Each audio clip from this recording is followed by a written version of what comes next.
Hey everyone, Robert here, author of Expansion Mastery, the practical guide to living a fully engaged life.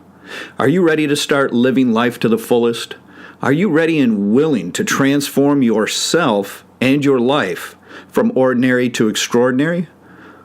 Welcome, my friends, to the Fully Engaged Life.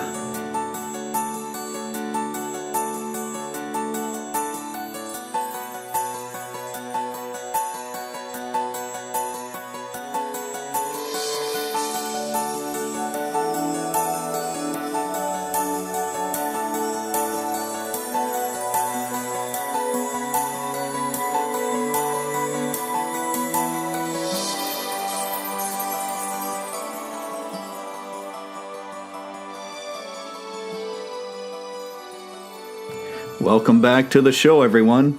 In today's episode, I'd like to explore this idea of the conditioned mind. What is meant by this and why it is so prominent to explore within most spiritual systems, and why it's a necessary part of any real spirituality. I'm going to share some examples here and give you some information, and the point of this is to help you discover just how conditioned, how programmed your mind truly is. Everyone enjoys the belief that we have free will, and we do to an extent. However, when we are of the conditioned mind, we no longer have free will because we're enslaved by the beliefs, by the thoughts, by the habits, by the patterns of the mind that are all collected from the past. In this way, we are completely incapable of having free will because every decision we make is based on how we've felt about it in the past. So while most people go through life believing that they have free will and that they're indeed exercising that free will, in reality they are not. And why aren't they? Well, because they are not even capable of realizing that they are going through life with a pre-programmed, conditioned mind. And all of their decisions are based upon this past programming. And the incredible thing is people desire this free will, right? We covet the free will because that's something no one can take away. Yet it's been taken away from us from the beginning through this sense of pre-programming. And I'll explain more about that later in the show. But as you walk the spiritual path and you get more in tune with the unconditioned mind. In other words, we drop the conditioning. Yes, you can't escape this past conditioning. And when you can drop that conditioning, then you have what's referred to as the unconditioned mind. Sometimes it's called the unified mind. Sometimes, depending on the system, everybody has a different name for it. But the key is it's a mind that is free from this programming. We have deprogrammed the mind, and we're able to be free of that. This is a sense of true freedom that people fail to realize. And then we come to realize that only through releasing the will at all, surrendering the will, that we are able to arrive at real freedom and a sense of awakening. And we may say to ourselves, without willpower, without the will, I wouldn't be able to do anything. And yeah, our will comes in handy. It has a lot of value. But here's something to think about. Recently in a martial arts training session I had with a couple students, I asked them to step into a very particular place to avoid being struck. And this is a very advanced technique. It's not just as easy as getting out of the way. And it's a very, very specific point that is ever changing. And as I asked this one student to find that spot, just to experiment with that and train in finding that spot, it has to be felt. It can't be figured out analytically. And it was nothing that he could relate to from the past. So he had an extremely difficult time dealing with this. And the harder he tried to step into that spot, the more incorrect it was. See, the harder he forced his will to make it happen, it wouldn't happen. It was always incorrect. And this was something that he and I then talked about, because I was telling him, the harder you're trying to force this. You're trying to use willpower to force something that can only be known through the release of that willpower. You have to surrender the will so that you can feel where the spot truly is. And that's why it's an advanced technique.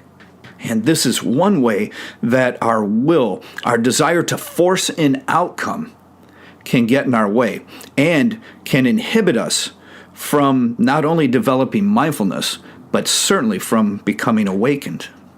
And I really love it when things like that arise in our martial training, because it adds a whole new dimension of depth to what we're doing. And these are the students that I have. I only teach privately now, so I have very advanced students, so we can get into this and understand how it's not just something physical, but how the mind has this interplay with what's going on, and then we can train our mind appropriately as well. But see, for many things in his life, he's able to achieve the desired outcome that he wants because he forces it through his sheer willpower. So when I presented him with a new principle and he tried to do it, he tried to apply what he's applied in the past to get results. In other words, he forces the outcome with his will. But when we get into these upper levels of martial arts and spirituality and things, that's not the case. But see, the conditioned mind, his conditioned mind, just did what it always does. It goes to what's worked in the past. It's caught in that pre-programming of the past. And he tries to do it. And the harder he tried to do it, the farther away from this spot he ended up. And the more frustrated he became, the harder he tried, and he got caught in this mental cycle of frustration and will and trying to force an outcome. And we had to stop and take a few breaths and relax and shake it out and things before we could continue and help him to continue from a fresh perspective. I share that story with you because it's a very common one. We've all experienced that, and you may have experienced it, or you may have witnessed someone experiencing that very recently. But we want to understand so we can recognize when we're caught by the programming of the conditioned mind, and that's just one way that it manifests. The conditioned mind itself is incapable of seeing reality as it is. It's incapable of seeing reality. Instead, what it does is it fabricates an imaginary world constructed from past conditioning and delusion. This past conditioning has programmed your mind into thinking, feeling, seeing, believing, and perceiving things that seem to be a certain way, when in reality, they are not. This conditioning creates the unconscious mental patterns that then shape who we are and how we view the world around us. These systematic mental patterns have been pre-programmed into us by parents, teachers, priests, the media, and all kinds of different ways. And they are deeply embedded in our mind. We need to free our mind from this past conditioning and indoctrination in order to know the unconditioned mind. The unconditioned mind could also be called Shoshin. Shoshin is a Japanese term that refers to the beginner's mind. The comparison can be drawn here because the unconditioned mind is something free from programming. And Shoshin, the beginner's mind, is also free from past programming. It sees everything that we are doing, every experience, everything that is happening in the moment as fresh and new, so that you inquire and you're fully present with it and things like that. It's unshaded by past thoughts, beliefs, and other unconscious mental patterns. It's really interesting because in spiritual systems like Zen, they practice this beginner's mind, and it's very popular in a lot of Japanese martial arts. And so often I have people telling me, oh, I have the beginner's mind, I can do that, I understand what that is, and I'm there. And yet, all you have to do is speak to them or watch how they train, and you can see they don't have a clue.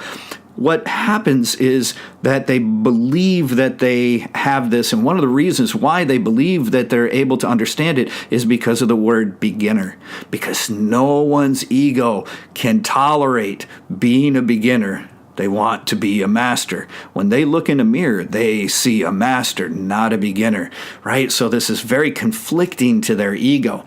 But in reality, the word beginner doesn't mean that you're low level. It means you're free of all of the teachings, all of the dogma, all of the whatever, right, the programming, whatever has gotten in. It means you're free from that. And we can't just decide to be free from that. We have to engage practices that allow us to free ourselves.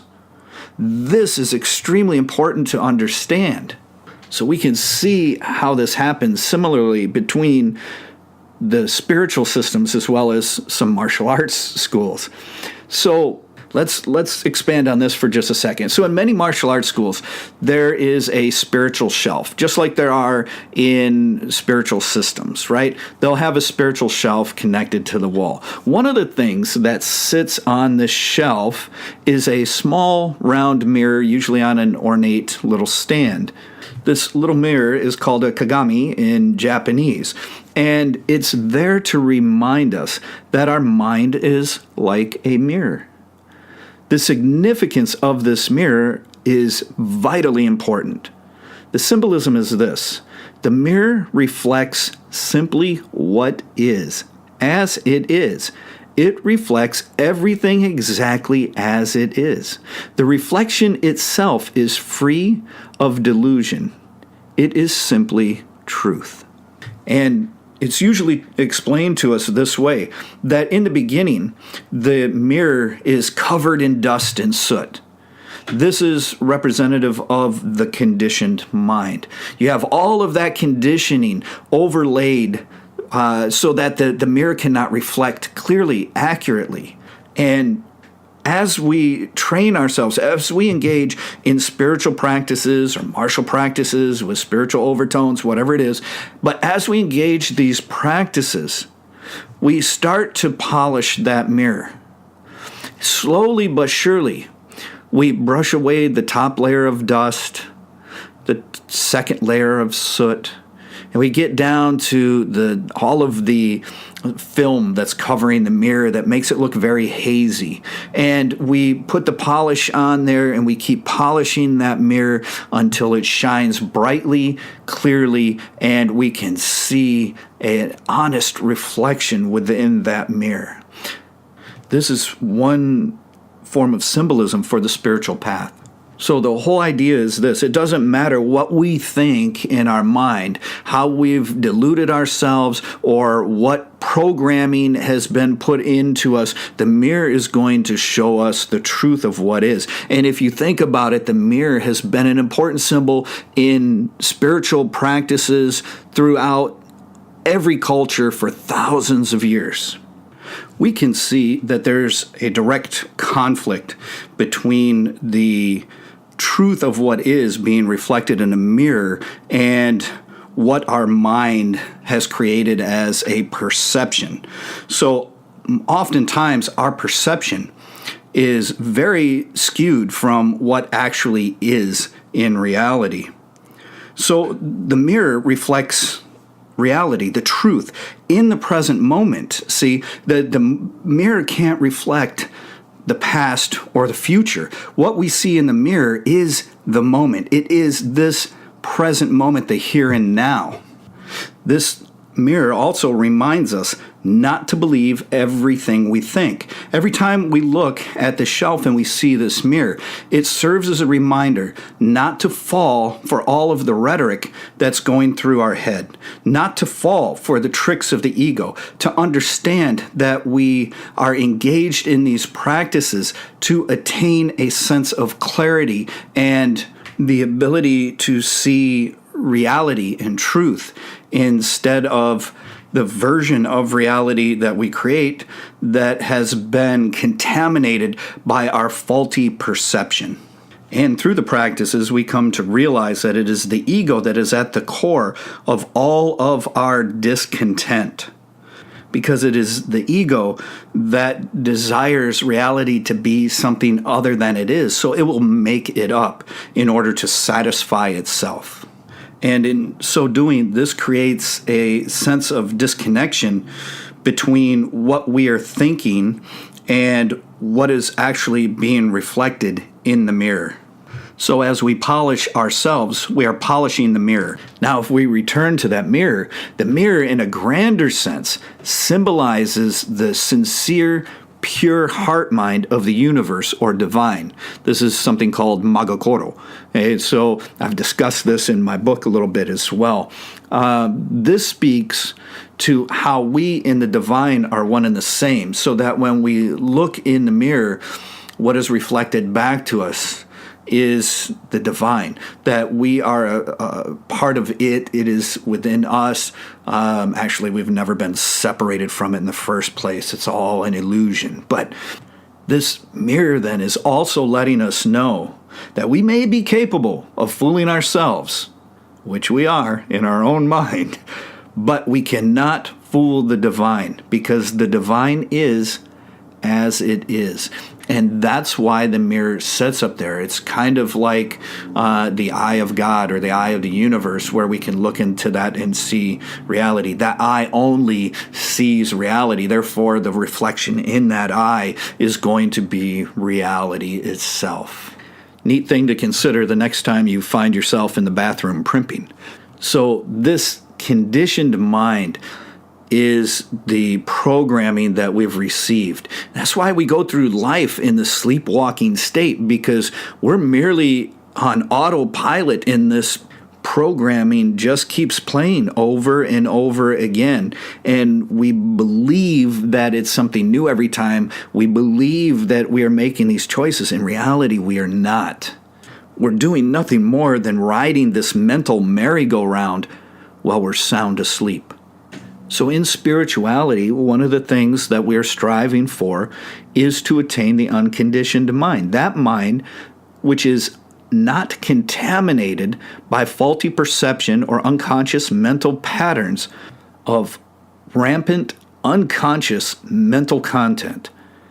It is mindfulness that helps us to establish the foundation we need in order to empower ourselves and allow ourselves to shift from the conditioned mind to the unconditioned mind. It's through mindfulness practices and meditation that this transformation of mind is capable of taking place.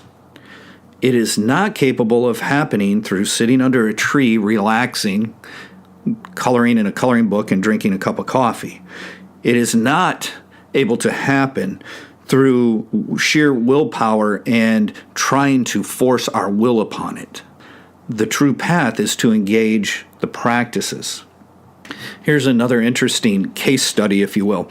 I had a student the other day, and he was preparing for a trip out here to train directly with me, and I asked him to please confirm the dates.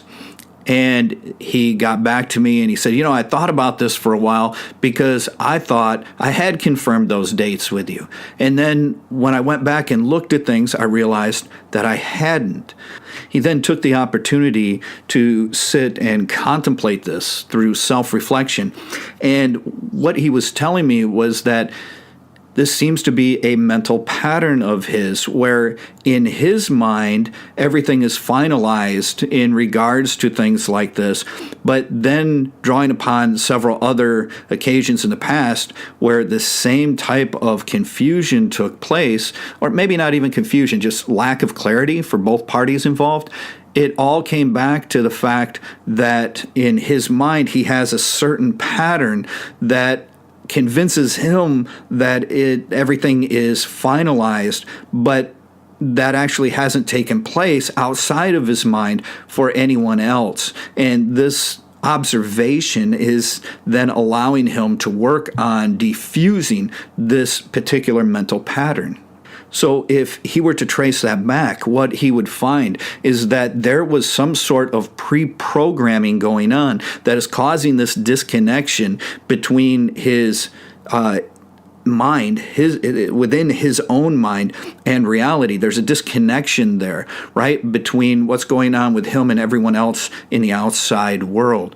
And what he'll come to find out is through some past experience of his own, or through an example from a parent or a teacher or something. And this can be just an example, something we witness as a child, or it can be something that's told to us. We just come to these conclusions, even if they're correct, which most of the time they are. And then we end up having this programming, this pattern form from that.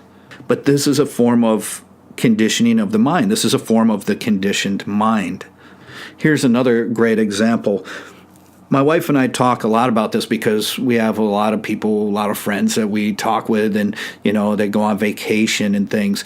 And we observe how these people engage their lifestyle and things like their vacation. So, for instance, a lot of people in the beginning, a lot of friends have said, oh, I don't want to get married, or I don't want to have children, I want to live, or I don't want to have children until I'm older because I want to get out there and explore the world, and or to establish myself in the career that I want to experience as an adult, and things like this. And then all of a sudden, what happens? All of a sudden, even though they're so adamant and passionate about this, all of a sudden something clicks.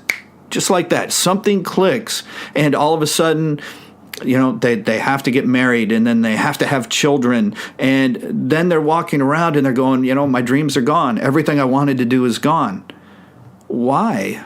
Because they made the unconscious choice to follow the programming. They're doing what they think they're supposed to do, right? This is programming. This whole idea of go to school and get an education, get a job, buy a big house that you can't afford, buy all the toys, get a dog, have kids. All of that stuff is a program that has been programmed into us. That is not reality. That's not the way human beings have to live. If that's what you truly, truly want and you're awakened, then awesome. Go for it. I'm not judging that.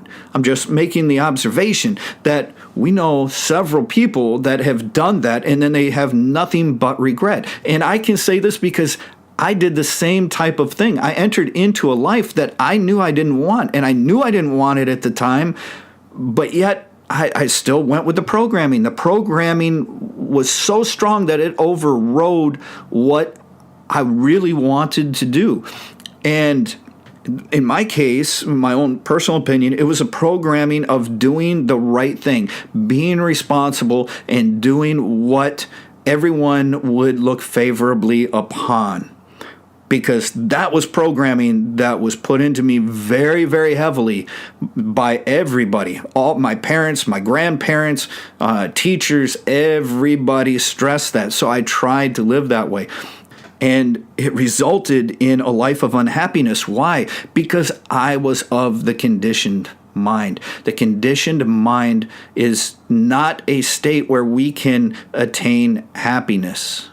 Let's look at the idea of a vacation for a minute. And I've covered the aspect of separate vacation, so I won't even get into that anymore. But what I want to do is help you understand that those of the conditioned mind take a vacation. Let's say like the classic trip to Europe, like backpacking through Europe, right? We're told that that's a classic thing to do. That's a very cool, by whose demand? Who came up with that, right? Who decided that that was the thing to do for everybody? I knew for me, it wasn't for me. And some people truly want to go. Again, nothing against it. Great. Do whatever you need to. But the key is this. We have to understand whether we are doing it from a genuine sense of deep, intensely powerful connection to Europe, or whether we're doing it because we've been programmed to think that's what we should do. You get it? Most people choose their vacation destination mindlessly. Oh, well, this is just where my parents always went, or this is what I keep seeing on TV, or whatever it is. It's because they don't even know what they're deeply connected to, especially if they're stuck in their head. See, the idea is I'm drawn to a place. Why? See, I should be asking myself these questions. This is part of the beginner's mind. I should be asking myself these questions. I feel drawn there. I can feel that I'm drawing there. I'm being drawn there. So I feel that. There's something deep inside me that feels like I need to go, like I need to see. I just love it. I may not know exactly what that is, but I can feel it's something. Whether that's Europe or Asia or whatever it is, I can feel something. And then I have to start to ask myself, why? Well, what is it about that really draws me there? Because that's what I should be visiting. This is why my wife and I go all over the world visiting these ancient temples. And people that go to Europe, they look at my wife and I because we go to Tibet and Bhutan and we're exploring Buddhist temples and they're going, why would you even go there? Who cares? And they say, well, why would you go to Europe? And they have no idea. We know why we're going to Bhutan and Tibet. They have no idea why they want to go to Europe. You see that? You see the difference? This is a difference between the conditioned mind. And when you are merely reacting to the conditioning, to the programming, you're asleep. You're sleepwalking through life. You're not living. You're not living a fully engaged life. See, you're asleep. But when you feel drawn to something and it's intense and you can explore within yourself and understand exactly why you want to go somewhere, what you need to see, what you need to feel, what you need to experience, you feel this deep, deep sense of connection. That's when you're awake. See, this is when you're free of the conditioning of the mind. And I can honestly say that I'm unlike anyone else in my family. I'm unlike any of them. Why? Because I freed myself from the conditioning, even the conditioning that they shared with me. My grandfather gave me some great advice over the years, and he did his best to fill me with fantastic advice. But some of it was just conditioning. So I had to become free of it. Other things were extremely valuable that I still carry with me today. But I have to understand the truth. I have to be honest with myself and see through the eyes of clear comprehension. I have to be able to understand what is programming, what is the conditioning, and I need to be able to be free of the conditioned mind. So how can we be free of the conditioned mind and attain this sense of the unconditioned mind? Through the practices I've been sharing with you, through all of the mindfulness practices I've been sharing, through all of these podcasts, through the exercises, the physical exercises, movements, meditation in my book. All of these things are designed to help you transition from the conditioned mind to the unconditioned mind, to allow yourself to go through this sense of personal transformation, to be able to transcend the conditioning and the programming, and to be free to know yourself, to know reality, to know truth, to live a fully engaged life. Here's a little homework. Try to observe some of your decisions, some of your thought patterns, even some of your actions. Maybe even a particular phrase that you like to use. And trace it back. Why do I say that phrase? Where did I get it from? How did it get stuck in my head that way? What made it stick? Why do I do these particular forms of action? Why do I have these thoughts? Why did I make that decision? Observe these things about yourself and trace it back, and you will find the conditioning that put it there. You will find that it has been pre-programmed in your mind. You will find just how little freedom of choice that you really have until you get free from this conditioning. Please make sure and visit me at www.expansionmastery.com. You can pick up your autographed copy of Expansion Mastery there. You can also pick up the Appreciation Mastery program. I cannot recommend that enough. That thing is awesome. It is just a masterwork. So please make sure and utilize that program once you get it. It'll change your life. You can also get the Breath Bridge there, so make sure that you order up on those things. And please, as always, help me by sharing these podcasts with your friends and family, anyone that you care about, anyone that you think it would be interested. Let's get real spirituality out there. Let's help people awaken to the truth of spirituality instead of falling deeper into this sense of sleep, and help this consciousness shift continue on. It's up to each of us to spread the truth. It's up to each of us to help all of humanity awaken, and we can do that together. Please make sure to like, share, and subscribe to everything on our social media platforms to help spread this authentic information, to further our own awakening process, as well as help those around us to do the same. Until next time, my friends, I wish you the very best in your practices and in your life. Take care.